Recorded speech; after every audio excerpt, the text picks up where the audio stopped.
राजा गौरी की सुंदरता देख के उससे शादी कर ली।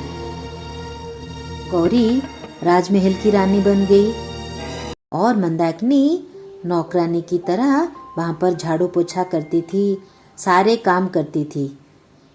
और मंदाकिनी शाम को बकरियों को चराने ले जाती थी और रात होने से पहले वापस आ जाती थी।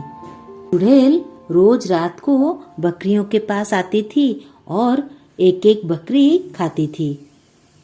इसी तरह बकरियों की संख्या कम होने लगी। मंदाकिनी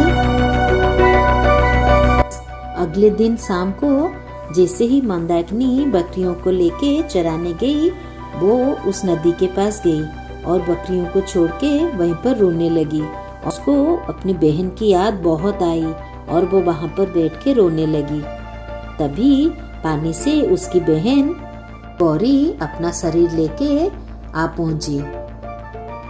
चुड़ैल के प्रभाव से गौरी तो केकड़ा बन गई थी, मगर वो कुछ समय के लिए मनुष्य का रूप धारण करके फिर से धरती पर आती थी।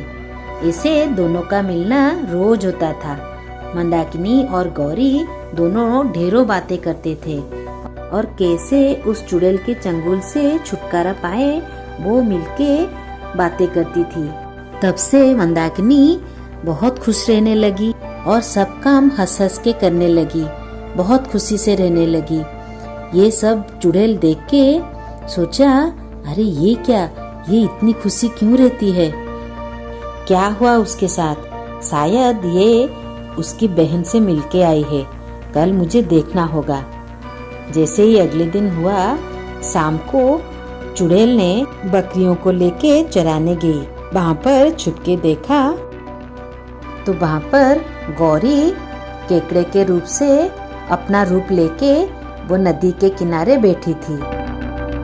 आगे की कहानी देखने के लिए हमारे चैनल को लाइक और सब्सक्राइब करें।